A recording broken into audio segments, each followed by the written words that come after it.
Assalamu alaikum. I am Harun Sardar, and today I am going to tell you a story of Wizard of Oz. Let's start off with our story.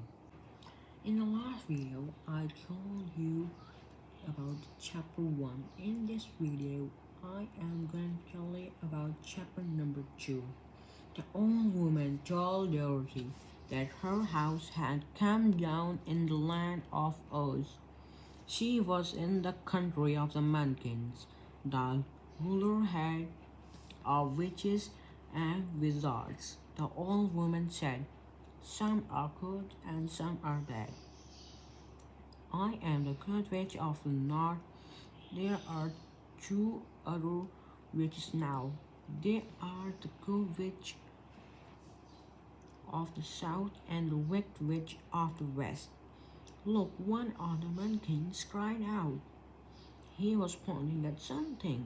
They all looked. The two silver shoes were lying on the ground beside the house. The feet had gone. The witch picked up the shoes and she turned them over. Black dust fell out. "I thought so," she said. The wicked witch of the east was so old that she had turned to dust. That is the end of her. You may have the silver shoes, my dear. She gave the shoes to Dorothy. Dorothy thanked the witch and took the shoes. "I must go back to Kansas," she said. "Can you tell me the way?" "I am afraid not," the witch answered. "A pet desert cuts all around this land. No one can cross it. It seems, my dear, you must stay with us." Dorothy began to cry. Then a little old woman thought of something. "Of course," she said, "you could go to the Emerald Cities. That is where Oz the Great and Terrible Wizard lives. Oz will know how to get back to Kansas." "How can I get to the Emerald City?" asked Dorothy. "You must walk," said the witch. "It is a long way. You must go through some dark and terrible places. I will give you my kiss to keep you safe. No one in Oz will hurt a person who has been kissed by the witch of the north." She kissed Dorothy on the forehead, where her lips touched the little girl. They left a round, shining mark. "The road to the Emerald City is made of yellow bricks," said the witch. "You cannot miss it." Then the three monkeys and the witch smiled at the little girl and went away. Dorothy got ready for her journey. She had only one autumn dress. It had blue and white squares. The girl put it on. She tied her hat on her head.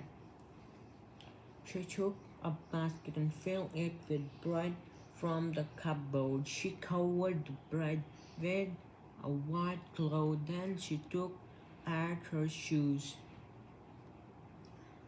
"These shoes are too old for a These shoes are too old for a long journey, Toto," she said. Toto looked into her face with his bright little eyes. He barked at her happily. Then Dorothy remembered something. "Perhaps the silver shoes will fit me," she said to herself. She tried them on. They fitted very well. She picked up her basket. "Come along, Toto," she said.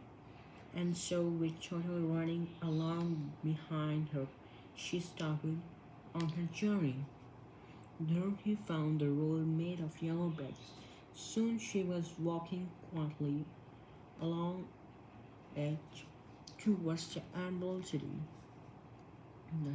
The sun was shining brightly, the birds were singing. It was a lovely day, and the country of mountains was beautiful. Dorothy was far from home, but she felt quite happy. After a while, she stopped to rest. She sat on a fence beside the road. She saw a squirrel not far away. It was standing in the middle of a field. Dorothy looked at the scarecrow. It had was a small bag stuffed with straw, with eyes, a nose, and a mouth painted on it. It had an old blue pointed hat on his head. The rest of it was just old clothes. They, they too were suffered with straw. On its feet were some big old boots. The scarecrow was tied to a long pole stuck up his back. One of the scarecrow's eyes moved. Dorothy was surprised. She thought she must be dreaming. She walked up to the scarecrow to look at it more carefully. "Good day," said the scarecrow. "Did you speak?" asked the little girl. "Yes," answered the scarecrow. "How do you do?" "I am very well, thank you," replied Dorothy. "How do you do?" "Not so good," said the scarecrow. "I hate being out here in the middle of this field." "Can't you move?" asked Dorothy. "No, as you see, this pole is stuck up my back," the scarecrow said. "If you could take me off the pole, I would feel much happier." Dorothy lifted the scarecrow off the pole. He was stuffed with straw, so he was quite light, even for a little girl. "Thank you," said the scarecrow. When Dorothy put him down, "I feel like a new man. Now, who are you, and where are you going?" "I am Dorothy," said the girl. "I am going to the Emerald City. I am going to ask the Great Oz to send me back to Kansas." "Where is the Emerald City?" the scarecrow asked. "And who is Oz? Don't you know?" said Dorothy in surprise. "I don't know anything," the scarecrow replied. "You see, my head is stuffed with straw, so I am very stupid. If I go to the Emerald City, do you think that Oz would give me some brain?" "I don't know," Dorothy replied, "but you may come with me if you like. I will ask Oz to help you." "Thank you," said the scarecrow. So the scarecrow and the little girl and children walked back to the yellow brick road. Dorothy helped the scarecrow over the fence.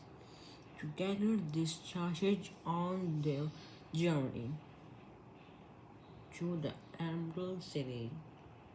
Dorothy, the scarecrow, and the turtle came to a great forest.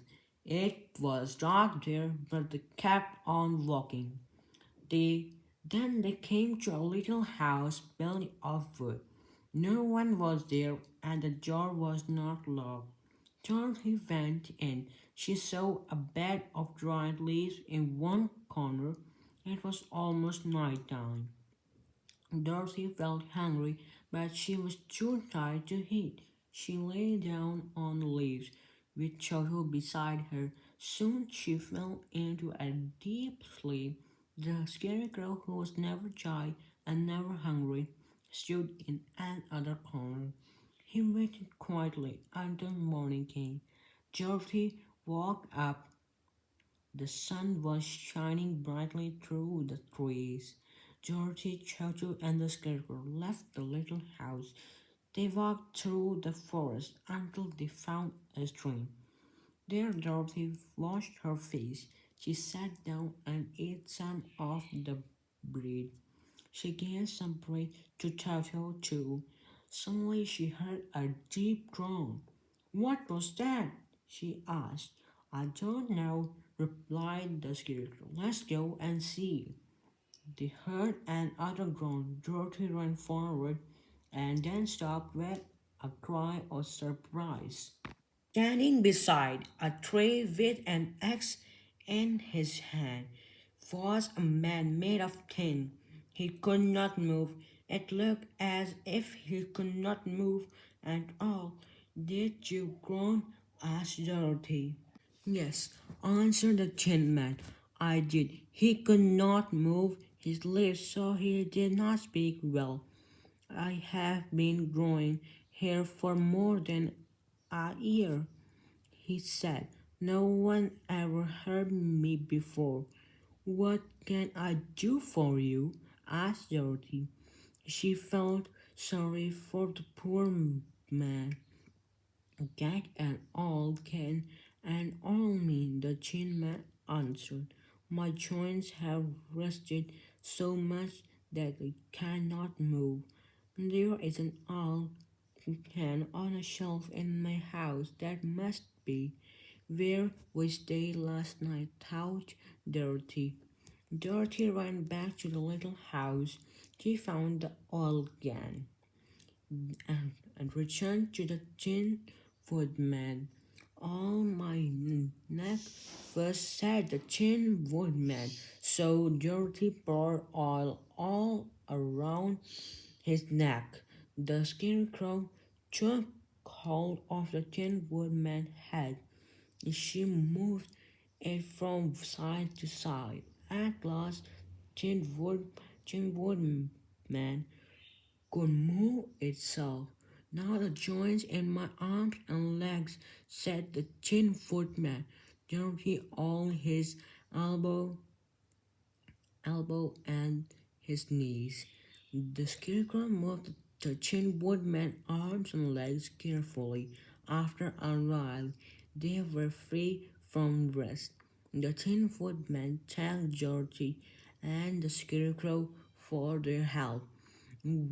"What are you doing here in the forest?" he asked. "We are going to Emerald City to see the Great Oz," Dorothy said. "I want Oz to send me back to Kansas. The Scarecrow wants him to give him some brains." The Tin Woodman thought carefully. Then he said, "I wonder if Oz gave me a hat. It would be as easy as giving the Scarecrow brain," Dorothy replied. "Then I'll go to the Emerald City too," said the Tin Woodman. "Perhaps Oz will help you." He asked Dorothy to put the oil can in her basket. "If it rains," he said, "it I will get rusty again." The Tin Woodman picked up his axe and they all began to walk through the forest together.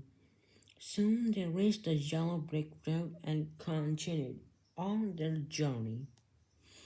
As as they were walking along, the Tin Woodman told them about himself.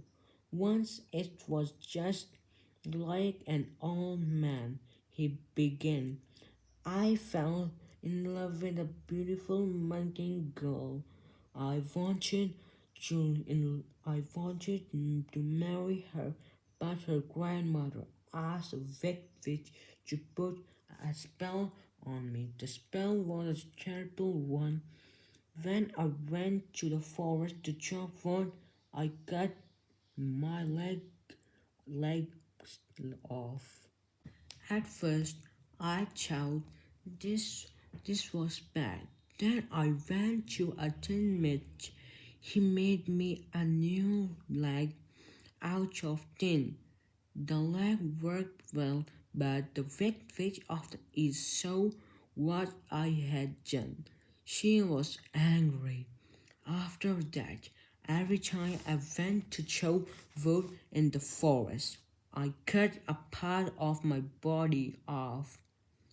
Next, I cut off my right leg and then my both arms and then my head. Each time the tinsmith made me a new part.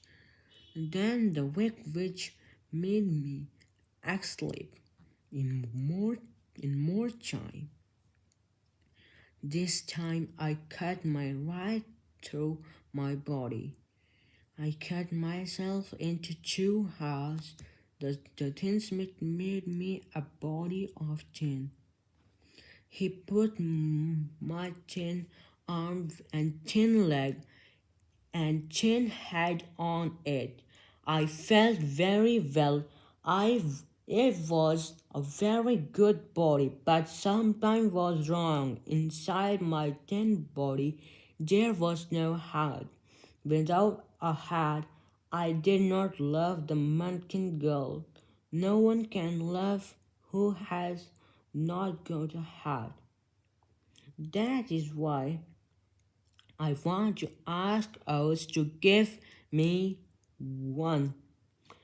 If he does, I will go back to the Munchkin girl and ask her to marry me. Just as the Tin Man finished his story, they heard a loud roar. A great lion jumped out in the road. He knocked the scarecrow down. Then he hit the Tin Woodman. The Tin Woodman fell over too and lay still. Turtle ran barking towards the lion. He was angry, but Dorothy was afraid. The lion would hurt the little dog. She rushed forward. She hit the lion on his nose. She cried out, "You bad animal! Don't bite Jojo. You are so big, and he is just a poor little dog. You are nothing but a big coward." "I know," said the lion carelessly, rubbing his nose. "I have always been a coward. And how wicked you are, hitting a poor stuffed man like the scarecrow," said Georgie. "Is the stuff?" asked the lion in surprise. "So that, well, he fell down so easily." "Is the other one soft too?" "No," said Dorothy. "He's made of tin." She held the scarecrow and the chilled woodman up again. And and what is that little animal you like so much?" "He's my dog, Jojo," asked Dorothy. "Is his stuffed or made of tin?" asked the lion. "He's a meat dog," said the girl. "Where he is very small. Now that I look at him more carefully," said the lion, "only a coward like me would want to bite such a small animal." And Dorothy looked at the great lion. He was as big as a small house. "Why are you such a coward?" she asked. "I don't know," replied the lion. He brushed a tear from his eye with the end of his tail. "It made me very unhappy. Everyone has something that makes him unhappy," said Dorothy. "I am unhappy because I have no brains," said the scarecrow. "And I have no heart," said the Tin Woodman. "And Chato and I want to go back to Kansas, but we don't know how to get there," said Dorothy. "That is why we are walking through this forest. We are going to the Emerald City to ask us to help all of us. Do you think us could give me courage? Asked Cowardly Lion. As easy as he can give me brains, said Scarecrow, and as easily as he can give me a heart, said the Tin Woodman. I'll send Shadow and me back to Kansas, said Dorothy. Then I will go with you, said the lion. I will ask Els to give me courage. So once more they set off on their journey. For the rest of that day they walked on through the forest. That night they stopped to rest under the trees. The Tin Woodman got some wood. They soon made a big fire and sat around it. Next morning, when it was light, they started off once more.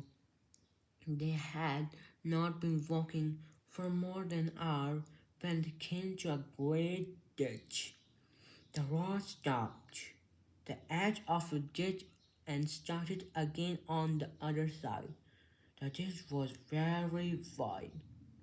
When they looked over the edge, they could see it was also very deep. There were many big sharp rocks at the bottom.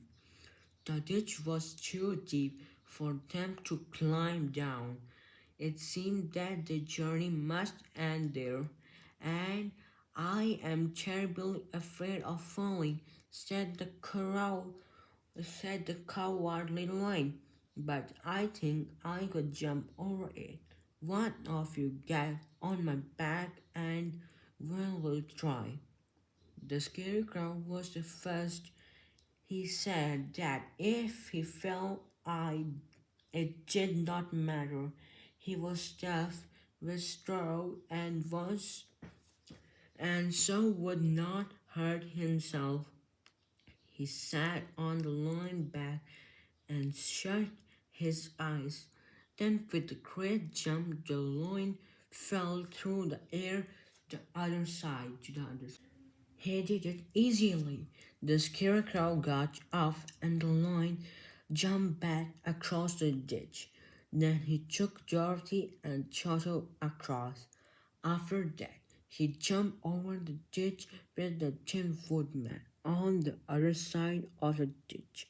The forest was very dark. After the lion had rested, they started along the yellow brick road again. They all wanted to reach the end of the forest.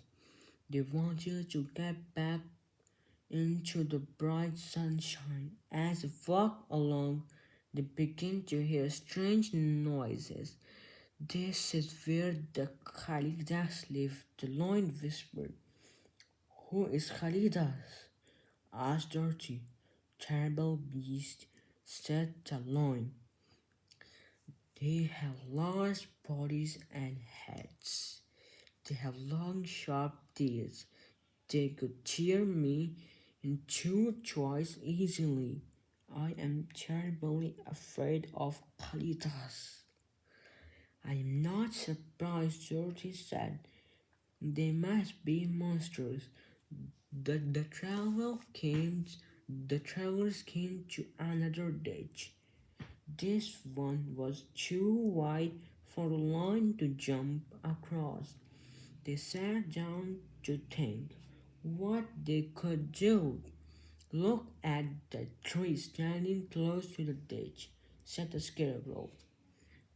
If if the tin footman can chop it down, the chop will reach the other side. We can use the tree as a bridge. We can walk over quite easily. The woodman started working at once, so the big tree fell across the ditch. Its top branches just reached the other side. They were starting to cross the strange bridge when they heard a noise. They turned round to look. They saw two terrible beasts running towards them. Kalidas, said the cowardly Lion. He looked very frightened. Quick, cried the Scarecrow, let us cross over. Charity went fast across the tree bridge, holding Chato in her arms. The Tin Woodman followed. Scarecrow came next. The Lion was afraid, but he stayed where he was. He turned and roared at the Khalidas. His roar was too loud and terrible. The Georgie screamed, and the Scarecrow fell over.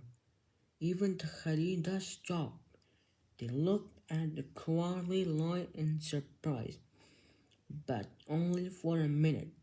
After that, they rushed forward again. Then the Lion crossed over the tree bridge as fast as he could go. The Khalidas began to follow. Be quick, said the Scarecrow. As the Lion came across, then the Scarecrow asked the Woodman to chop away the branch that rests on the side of the ditch. The Tin Woodman began to use his axe. At once, the two Khalidas came rushing along the tree bridge.